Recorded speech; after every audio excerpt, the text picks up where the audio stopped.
You're going through challenging times. Community is sometimes all that you have. Who are your safe spaces? Yeah. Mm-hmm.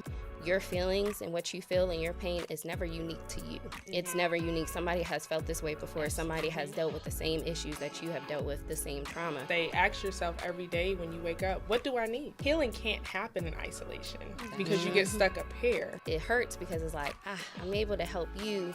Why can't I help myself kind of situation? I need to be better for myself because if I'm not doing well, I can't effectively help them to be well.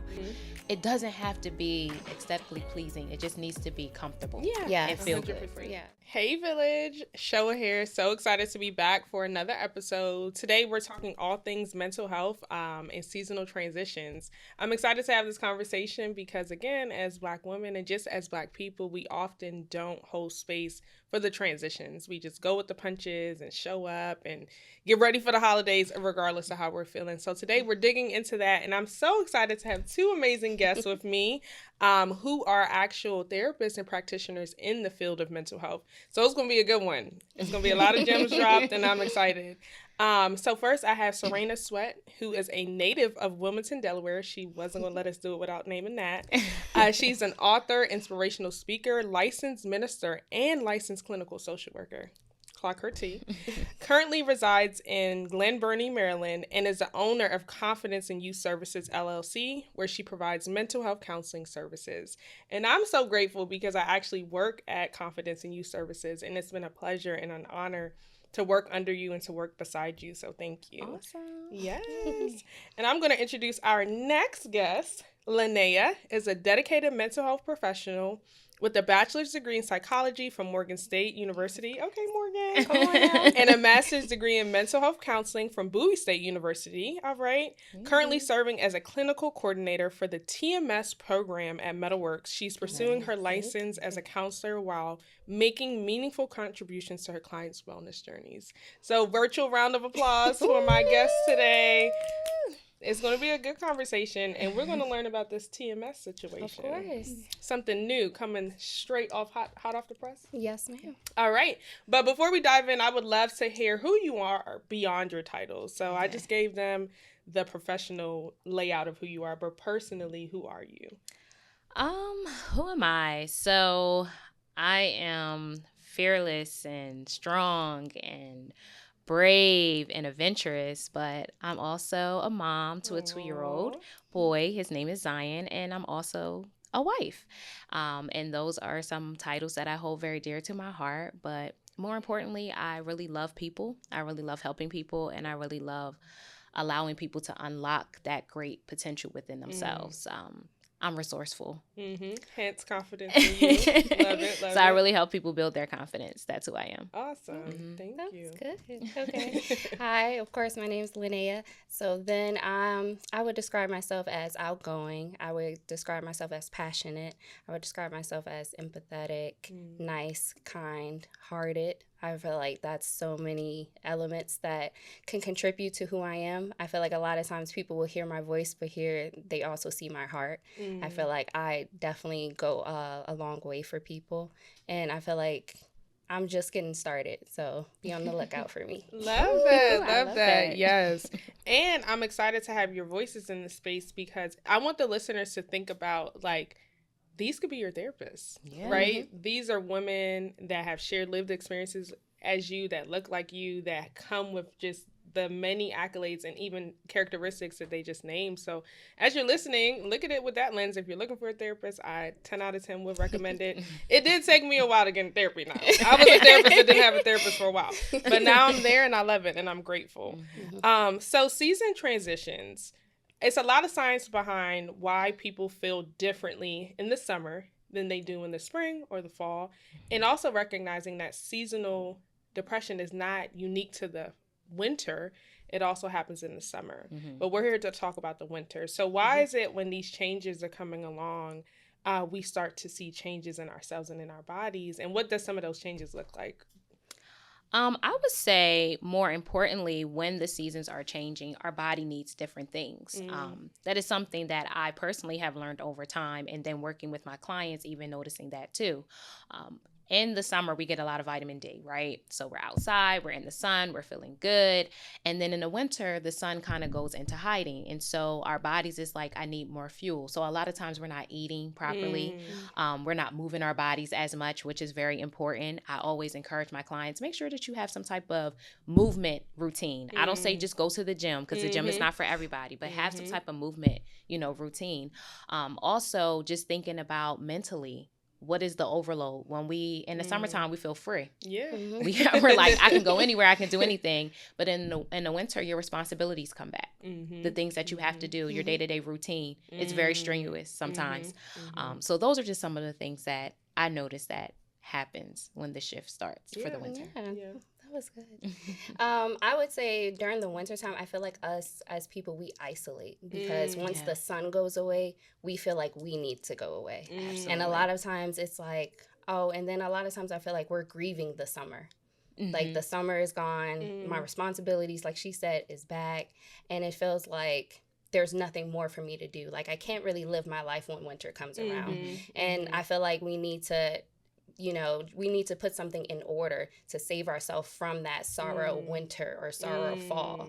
Because even though it feels like the environment is changing, you can still be outgoing. You can still live your life. You can still do things that may help you. Because what I've noticed a lot of times, us as girls, we love a good brunch. We love to go out in the summer. We love to go out and take pictures. But when the winter comes, we internalize. We don't want anybody to talk to. We want to, watch Netflix and just be in our beds, when really we're not doing us any favor if we're just isolating and keeping to ourselves. It's like, no, you still need support in the summer and you still need support in the winter, but I don't think we actually share that with the people we love. Yeah. And I love that you brought up the piece around isolation and also the piece around movement, because it's really important that you lean into community, and that you also have a routine that's going to get you out of your bed. And like you said, it doesn't mean you got to be a gym girly. It doesn't mean you got to be clocking 5 a.m. at the gym lifting weights. It just means that you can literally say, okay, every day I'm going to go up and down my steps 5 times. Yeah.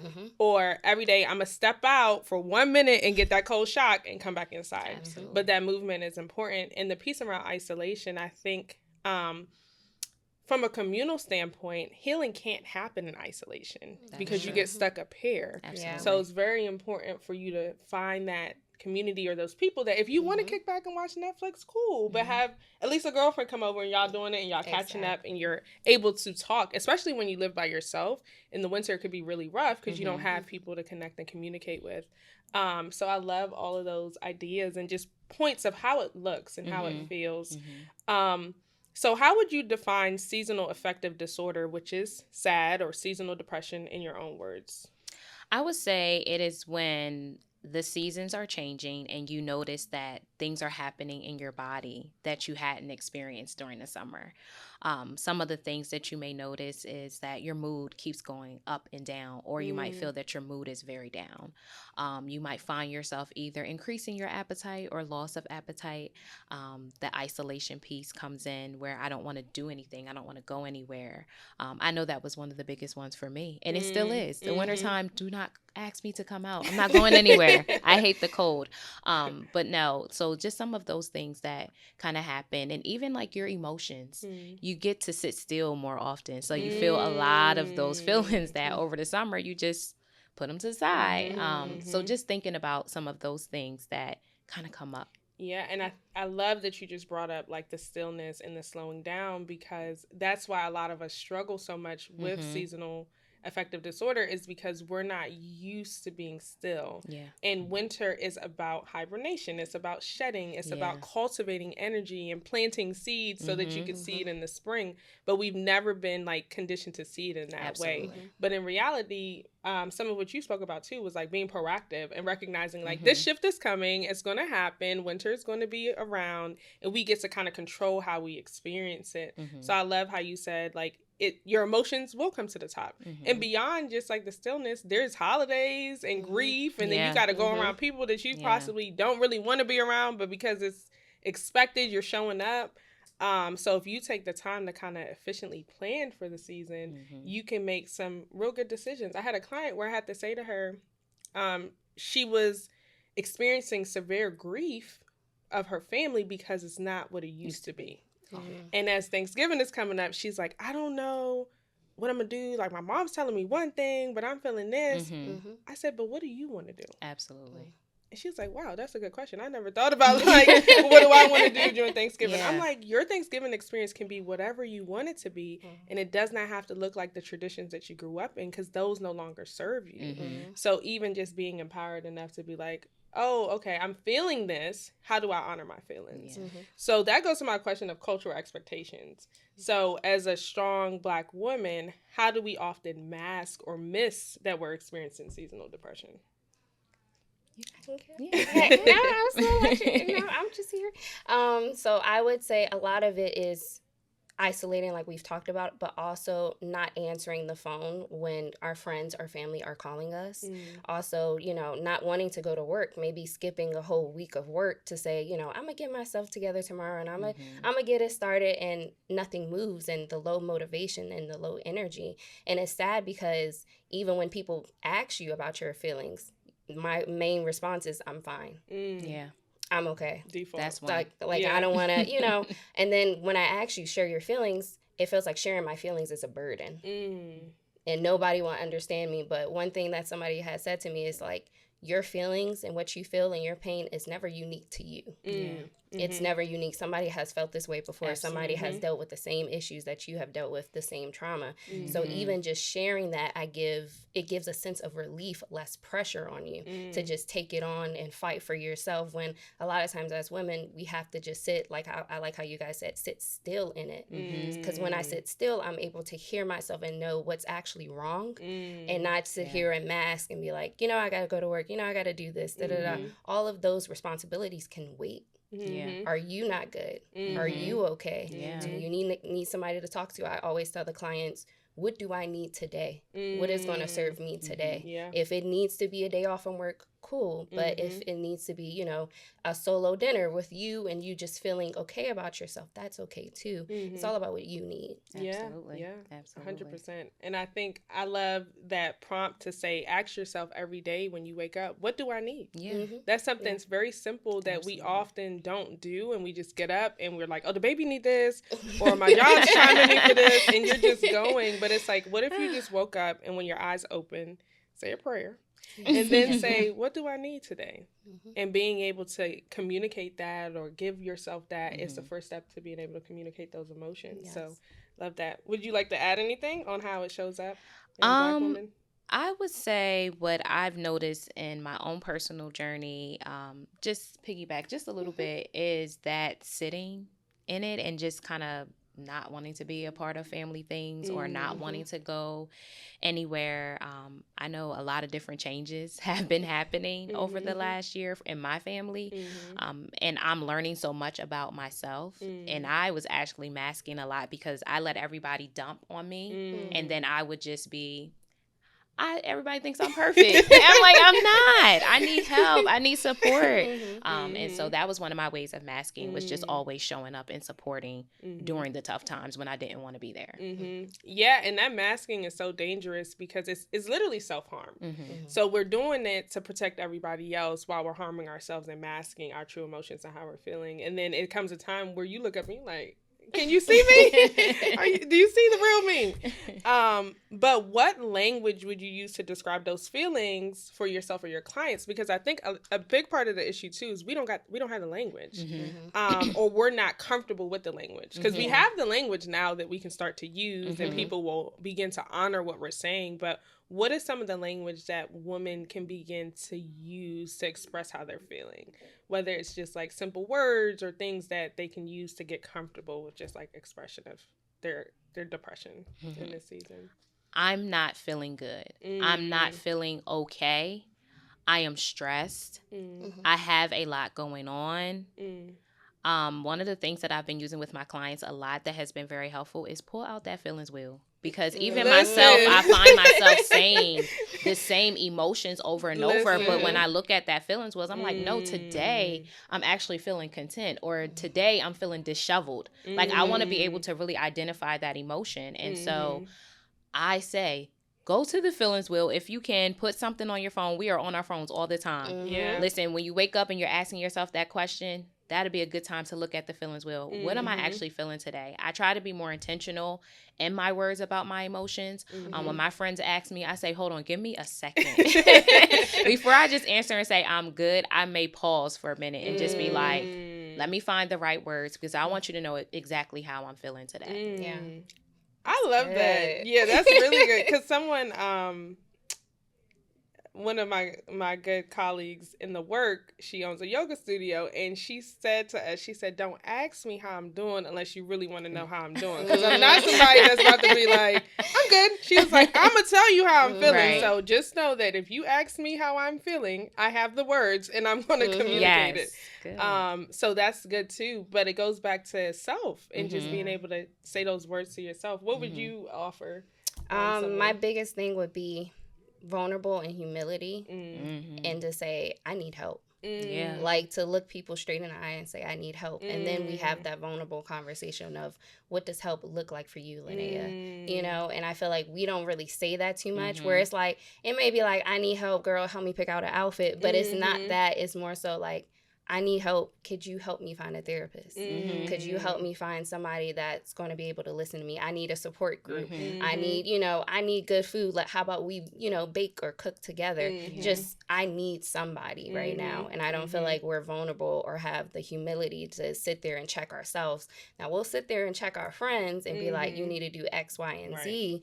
But I'm like, okay, sis, but you need somebody to check on you too. It can't be, I'm the same way with you, like, where it's like, oh, I got to support, something's coming up. I got to support, got to be there, got to make sure people know I love them out loud. And I'm so intentional where I'm like, I'm calling my friends to be like, hey, I'm just calling to see if you're alive today. Are you good? No, but honestly, but then they reciprocate the same feelings, because they're like, I'm like, I just need to talk. I need a vent. Just need you there. Yeah. So I think it's powerful that you all can just easily come up with these words, right? But I was on a training around Strong Black Womanhood. I think I said this in another episode, because the training, I was like, wow. And it was so many Black therapists on there that were just like, I can help my client communicate what they need, but I myself am not giving myself what I need. Yeah. Come on. So I'm thinking about easier said than done, right? Yeah. So we just gave people language to communicate it, but like, what is that barrier or blockage that stops you from communicating it? And how do you get over that? Whew. Well, in real time, I learned, for me, it was childhood trauma for me. It was my feelings being dismissed for so long and my emotional needs not being met. So it was easy for me to desensitize myself and just kind of go into that full help mode. And I'm sitting here as I am in my own therapy session just a few weeks ago, guys. Like, how did I get here? My therapist is like, you're telling me something and you're saying it so matter of fact. You're not even giving me any emotions behind it. And I'm thinking to myself, well, this is how I always tell things. And I'm like, my feelings were so suppressed. But I'm like, that's how I'm able to do the great work I've done with my clients, because I probably would be an emotional wreck. So I think that it has some good, but it has done me a lot of disservice in my relationship, like with my husband and in my relationship with my mother and things like that, because now I have to address some real hard truths about what I have been suppressing emotionally. Yeah. That's good. That's good. Yeah. For me, it's kind of the same thing where it's like, it's been helpful to help others, heal and, have reconnections with their family and just bring that family healing. And I love to see that. But also it hurts, because it's like, I'm able to help you. Why can't I help myself kind of situation? So it feels like it's like a backhanded compliment. Like, yes, I'm good at this job, but I need to be better for myself, because if I'm not doing well, I can't effectively help them to be well. So another thing is, for me, a big one is impatience. I'm very impatient, and I like to have control over everything, where I'm like, yeah, this, that, and I want that. But I realize, of course, because my boyfriend right now, he does a good job of sitting me down and be like, well, you say you want things, but your actions. Well, a relationship will hold the mirror. I'm saying. So he does such a good job of, like, that's why I use the word so much, humbling me. Because sometimes if my friends or him or they can't humble me, God will humble me. Absolutely. Very much, very so. So I even read the Bible where I'm like, well, what would God want me to do? Mm-hmm. He wouldn't want me to, go around helping people Mm-hmm. if it's not, pouring back into me. Ooh, let's say that for the Christians in the back. Which is very important because Yes. even Jesus took a rest. Yes. 40 days and 40 nights he went away with nobody around. I'm about to take 40 days and 40 So nights. I think that's come what on we now. need to understand too, is that we don't want to stop because we think if we stop, the world stops, right? Yeah. And that's not true. So just keep thinking about that. What's going to be my 40 days and 40 nights? You know what? Because I be talking to him. You just got to also pray throughout the day where it's like, my goal is right now to pray to him 3-4 times where I'm like, That's beautiful. I need to be intentional because I know Yeah. my emotions, as we know, it could be overwhelming, could be powerful, where I'm like, oh Lord Jesus, I know I feel myself getting angry. How can I remove the feeling and in order for you to continue to use me as a vessel? So even though I'm upset, maybe that person still needs grace. Maybe that person still needs empathy. So for me, I'm like, let's take a step back. And I tell that to the clients where I don't bring God up, our faith into it, but I tell them to have empathy, to have grace, because what you now know, that person doesn't know, and they're learning through it. So I have grace and empathy, and child, if it wasn't for him, I would not be here. Now that's a T to No, clock. That's right. what I'm saying. That's 1 plus 2 plus 3. Yes. Okay. No, I think that everything that you all are saying is amazing, and I appreciate the vulnerability and transparency because that's what it's about, and that's what we're modeling, right? We don't got it together. We all are going through the same experience, and we have all. You're talking about your childhood and how your emotions were, disregarded. Same here. Yeah. And I don't even think it was like an intentional thing that our parents did. Yeah. It's like kind of like they did the best they could with what they had. Yeah. But as you're an adult and you have a choice to kind of pivot and shift, it's up to you to take a stand and say, no, I want the language. No, I want to be able to feel. I want to be proactive in what I'm experiencing. Oh, you mean to tell me I have control over my emotional experience? Yeah. Yes, you do. When my therapist said that to me, I said... It'd be a shock. And it was about dating. I said, you mean to tell me that I'm... got it. Yeah. I'm not going to lie, even for us to work in the field that we do, I do feel like it's very, very rare when people check us. Yeah. When I'm doing, the providing Absolutely. for my client and somebody check me, I'm like, now, wait a minute. Yeah. Now, hold on. Now, hold the forces. But it's what I need to bring me down, to ground me. Yeah. It's always what I need to hear, where it's like, Linnea, stop. Yeah. You're getting a little big-headed. Let's bring you back down. Yeah. And I think a theme of what you're saying, too, is the importance of grounding. Yes. And grounding in your beliefs and your values and your principles and having that be the thing that checks your ego. Yes. Because we all have a spirit that dwells inside of us, whether you believe it's the Holy Spirit or whatever spirit. I hope it's the Holy Spirit. You have to be in tune with that spirit because that's what's going to keep your ego in check. Yeah. And if you're leading from spirit, you're in a space where you're more confident, more comfortable, and more kind. And just able to step back and be like, let me see the situation. Yeah. But we went on a little tangent. Sorry. So I'm going to pull us back. So what are some quick practices, therapeutic practices that you enjoy offering to your clients that's at the beginning stage of being able to identify their emotions, their experiences, or whatever they're going through? I would say a lot of work that I do is the emotional work. So just basically identifying your emotions, kind of seeing what is happening right now and in real time. And then some breath work because people don't believe that is a real thing. I try to say, oh, when you start breathing, don't you see the difference? And people were like, yes, I really do. Of course, movement is going to be big for me. Yes, I am a gym girly, but I just say movement. Find what really works for you, what you like, what's comfortable for you, and staying in community. Right now, it's very important with everything that's going on that we do stay in community. I think community needs to come back on the table for real. Like, we need to understand what bonding together means. When you're going through challenging times, community is sometimes all that you have. So that is one thing that I always say, like, who are your safe spaces? Sometimes we don't know that. And so we have to know that we have safe spaces out here. So who are your safe spaces? And giving yourself permission to find safe spaces outside of your family. Absolutely. I think that's the biggest part because a lot of what you're going to start healing from is your family. So if you don't have safe spaces outside of them, it's going to be like you're going to feel isolated. You're going to feel very alone. So safe spaces outside of family, and community can be what you define it to be. So just taking time and to a safe figure space that out. can look just like this. Just like this. course. Because I was Literally. like, Yes, Shoa has come been a on. safe space for me, and like Yeah. being here is safe, and I can share with you guys and course. you know be transparent. So it doesn't have to be aesthetically pleasing. It just needs to be comfortable. Yeah. and feel good for 100%. you. Yes, I Yep. like that. Yeah. For me, I would tell people to use breath work, but also meditation, like sitting still for a moment. That's a good My one. biggest thing has also been telling them, well, what do you enjoy doing? Yes. You know, because a lot of times we're like, we're not happy. We, you know, we don't have joy. Or like how you said, I'm grieving my childhood. I used to do this when I was 10 years old and used to draw art. Do that. Yeah. Do the things that make you happy. Absolutely. For me, it was one summer I went on a tangent. I was skating. I faced my fear to try to learn swimming. I'm still learning. But it made me happy to know that I can do all these things. Like nothing was kept away from me. I kept myself from the things. Yeah. So it was me withholding the happiness from me. And I don't think we check ourselves to say, what's going to bring you joy?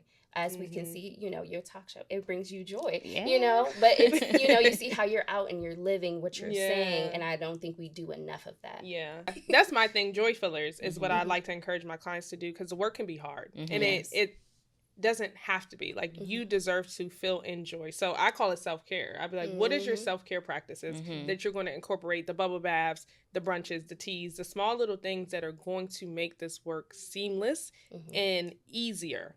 It's not always going to be rainbows and butterflies, but when it starts to be a storm, you get to call in those simple things to bring yourself back.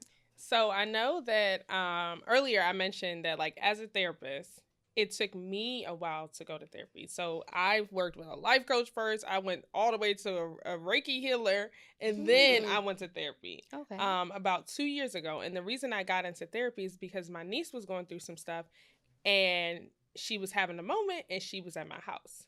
And I was like, you got to put your mask on first, because everything that you've learned and everything that you've practiced and built for yourself, you're literally about to compromise it. Because my automatic auto go was to get her a therapist. But I was like, but how you gonna get her a therapist and you don't got one? So I did that first, which then gave me space and understanding to know how to even approach her with it. Because one of the things, you can't just tell somebody they need to go to therapy, even though I tell people all the time. I'm telling you. But they don't receive it. And a lot of times it could take years before somebody that's close to you goes to therapy, even if they see the benefits that you have experienced. So when we talk about sisterhood and friends and connections, it's like we can refer our friends all day, but if they're not ready, they're not going to go. And we know a lot of that comes from the skepticism that it is within the healthcare field and just Black people and how we've navigated it. So I know that you, when I read your bio, you practice TMS, or you have a TMS program. Yeah. And as therapists, I said to Sorena, I said, you ever heard of TMS? And she was like, no. And I'm like, but what is that? So I would love to learn more about that, and even see if we could just dispel some of the myths around it, possibly. Yes, of course. So TMS actually stands for transcranial magnetic stimulation. So I know that's a mouthful. That sounds a little scary. I get it. But I'm sure, you know, therapy sounds scary to most people, and we're, you know, promoting that more. So it stands for transcranial magnetic stimulation. So basically, it actually helps people who suffer from major depressive disorder. Yes. So if you have that diagnosis, and if you have the Medicaid is the insurance that we receive, but also if you have 2 failed antidepressants, you're qualified for that program. So let's deconstruct some of that a little bit, layman terms. So major depressive disorder. Yes. What would that look like for somebody if they don't have a diagnosis? If they don't have a diagnosis. So it looks like a lot of low energy, low motivation, like we talked about earlier, not wanting to go to work, wanting so much for yourself, but can't get out of bed properly, can't sleep deprived. There's so many, you know, mood changes within major depressive disorder. So a lot of times I tell people, make sure you look out for yourself and maybe go get that first evaluation, that first diagnosis. So we don't take anybody unless they have that diagnosis first. That's always our first step. So you usually will go through our psychiatrist to get that formal evaluation if you're here. But if you don't, and sometimes people come through therapy, even the therapist can refer you. Or even for us, we have PRP, which is like case managers for our facility. They can refer you as well, but you always have the MDD diagnosis. Got it. And then you mentioned 2 failed psychiatric attempts? Yes. So Attempts. what does that mean? So usually it would mean a lot of times people start medication. As we know, we're in the healthcare field. They'll start it, and then either they'll stop because they were like, it didn't work. I didn't feel anything new. I didn't like the way it made me feel. So a lot of times people stop taking it. Right. And then another prescriber will prescribe something else. And then we still do the same pattern, right? Where we keep trying to see what's going to work for us. And as we know in the healthcare field, that takes time. You have to be patient with trying to find a medication that works for you and that sets you in the right place. Yeah. And the reality that like Black people don't want to take no medication. I know. That is so how can this like TMS be like alternative essentially is what it sounds like. It's like if you're struggling with taking medication or if you've been feeling this way and haven't gotten diagnosed, like how does TMS come in to be a solution? Yeah, so TMS, it actually focuses on your prefrontal lobe of your brain, so the front of your brain, right? And a lot of times that's where depression is stored at. So if that's where depression is stored at, it focuses right on that pinpoint and gives kind of like a stimulation pulse. I almost call it like how people say a massage chair when you're in it and it gives you like a pulse. So that's kind of the same pulsation that the machine gives. And what it does, it helps reduce the depressive symptoms. I never say cure, but at least reduce it. So maybe your symptoms might become, more manageable, able to cope a little bit more. I have seen it. I've done it with a few clients and it's been really good for them, where it's like, hey, man, I was sleeping 4 hours. Now maybe sleeping 6, right? So it's actually a 12-week program. So the first 4 weeks, we start off with them seeing me every day for 20 minutes. So Monday through Friday, 20 minutes. And people can come, because I know what we're going to talk about is like, how can they come? And it'd be like, oh, okay, they can come on their lunch break. Okay. 20 minutes out of your day, like how you said, even with the phone, it's right there. Yeah. If we really want help, we have to be intentional about it. So even then, so they come in every day for 4 weeks. And then, week 6 is when actually the sessions go down. So you only come to me 2 sessions a week. So then it does decrease. But then I feel like a lot of changes happen with people's sleep deprivation. They're like, oh, now I get 6 hours, or I'm starting to feel better. Your brain is getting more stimulation in that area. Like we said, if things are bringing me joy, and I'm like, hey, I may want to tap back into something that I used to love, and I don't know why, but I feel a little bit better. So I really think this could be a really alternative. But yes, I'm aware that we're in a field where people are very skeptical about this machine. But I would tell people you have to try things before we just end it all. Right? Just like how we want people to try therapy, and a lot of times people won't even test the water. So a lot of times, even with this alternative, it's been around for years. I would say since probably the late 80s. Yeah, since the 80s. Yes. Yeah. So I was surprised to see that. So it's actually non-invasive. Okay. So it's non-invasive, FDA approved. And so basically we can do it. And I feel like we do complain a lot about us not having resources in the community to help us and heal us. And now I'm coming with this and people are like, skeptical. Yeah. I mean, so as a Black woman first, and then as a therapist second. Like as a therapist, I'm like, ooh, I got a lot of clients I refer. Me too. Right. But as a Black woman, I'm like, I know. I don't know. I'm usually open to trying like things. Love that for you. And then I might say, okay, well, yeah, that didn't work for me. But yes, I think it sounds amazing. Yeah, it is. I think, and that's why I said we can definitely go down the hall and I can show you guys, the machine. You don't have to try it, but I can at least show you what it looks like in that room. Yeah. Right. And just show you how I try to make the clients comfortable. So as like we're sitting in this couch, the client could be right here because I actually am the person that sits in the room for the full 20 minutes. Okay. So it kind of feels like an indirect therapy session for them, where it's awesome. We're having fun. Of course, we're building rapport. Where it's like, what's your favorite movie? And then we get to the point where it's like, okay, well, how's depression maybe looking today? Like, it's like double therapy. in a way. I love that. But I try to keep it more where they feel comfortable. And now I feel like they've gotten to a point where they're so comfortable. They like, hey, Miss Lanaya, and I'm like, what's going on today? That's and they be like, oh, I got to tell you such and such.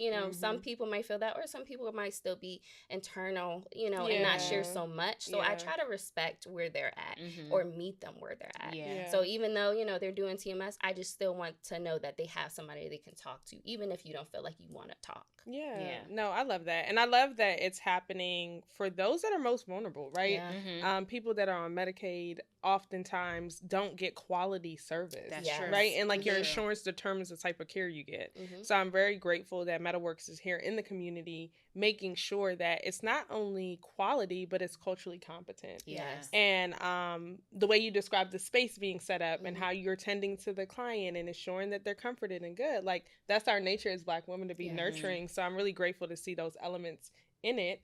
And it available to our community, because a lot of people do struggle with major depressive disorder. Yes, they do. And mask it very well within the Black community. So you wouldn't even know it until somebody calls you out, and then you're like, oh, well, maybe something is wrong. So I'm grateful that that's a resource and something that we could share. Super, super awesome. As we come to just like wrapping up a little bit, I want to know if you have any like personal stories or insight on how you overcame seasonal depression at any point in your life.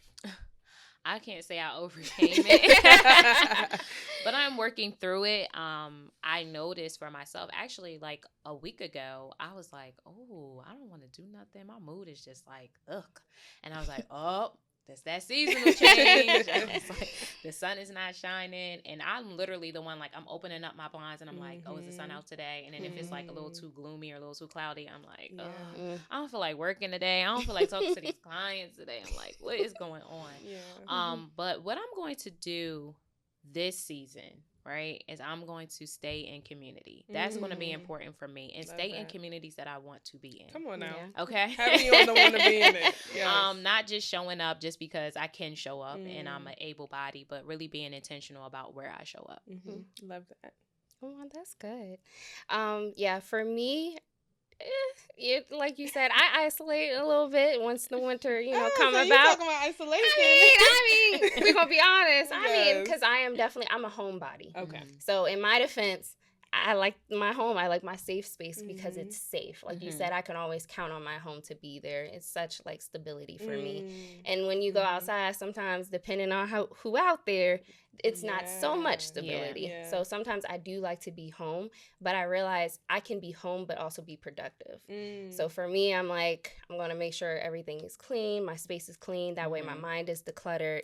Maybe even for me studying for the NCE, make sure I'm productive in my still season. Because I can still be still but be productive. And then, of course, also still serving at my church, making sure I also give back within the community, but also get that, spiritual replenishment that I need for myself.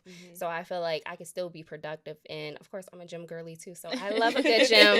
Not gonna lie, that's definitely my space as well. And I do thrive in community where work is my community, of course, and then of course the gym is my community, and then my church, and then my family and friends. Like, they're very supportive, they're very loving, and so even if like I don't have energy today, I can still be productive today.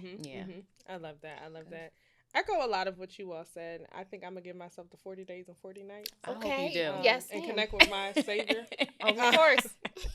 No, but I am going to do that very intentionally because I have had a extremely busy year, and it's been a blessing and it's been beautiful, and I'm grateful for every aspect of it, but I definitely just need to kind of like and release. Of course, I honestly want to find new community in wherever I do take that respite because I love my community here, and I'm going to lean into this community that I've cultivated for myself up until the year ends. But I'm also in a space where I just need new faces, new vibes, new energy. And I think I'm going to go somewhere warm. Take me. Come on escape now. the winter a little bit. Write me a postcard. Yes. So I'm looking forward to it. But we always wrap our Queen B.E.E Talks experiences with 4 A's: ahas, appreciations, apologies, or acceptance. So we have some here for you today, and you can pick which one you want. Okay. Sorry, my nails.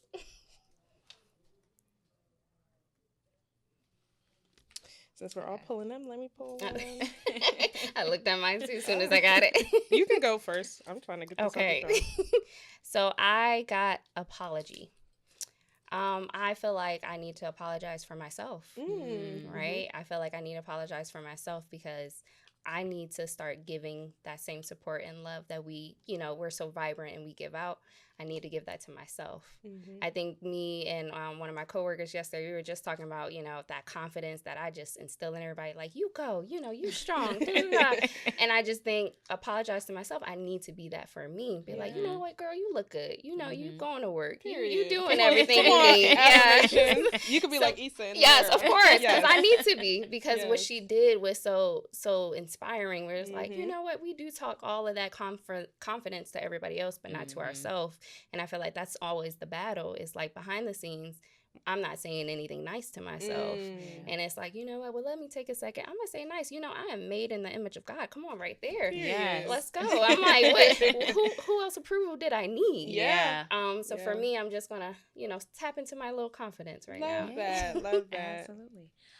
So for me, I have acceptance. I am literally stepping into a new season of my life where a lot of things are changing that I've been so used to. So just really having that acceptance around this new season, this new person. I'm looking forward to exploring my emotions more and not sharing things as a matter of fact. I want to be more vulnerable in this season. So I want to be more vulnerable, and I want to be in a space where I am saying I need help. I want them to see all of the emotions that kind of just been hiding, and I want to be able to accept them and love on these new emotions. I really am accepting my 9-year-old self. Yeah. And just loving on her now, because she missed me for so long. So that's where I'm at when it comes to acceptance. I love that. I think good. that I'm gonna just go to my appreciation, then I'm gonna wrap up with my thought. Okay. But mine I pulled was appreciation, and I appreciate this conversation and you all again just being open and vulnerable and willing to share beyond your title, your experience, but just the human side of you. I think that that's what people connect with. That's what people need to see and understand, that like we are decolonizing therapy. We are holding space for our true lived experiences and showing up in the work, not perfect, but saying, I'm here to help you, and helping you helps me. Absolutely. I feel like my clients hold a mirror up to me all the time. Ooh. Where I'd be like, oh, wait a minute. Let's talk about I don't know if I should be advising you because maybe I'm kind of in the same place, but okay.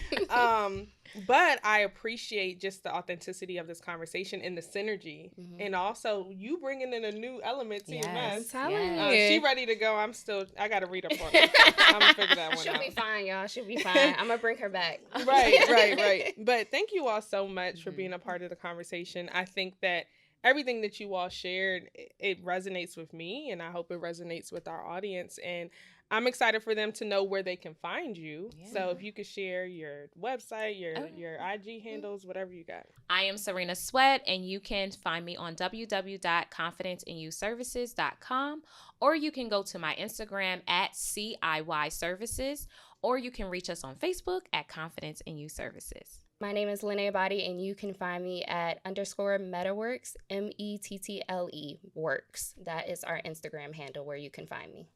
Awesome. So y'all heard from two amazing therapists. I am also a therapist. You can find me at Confidence in You Services.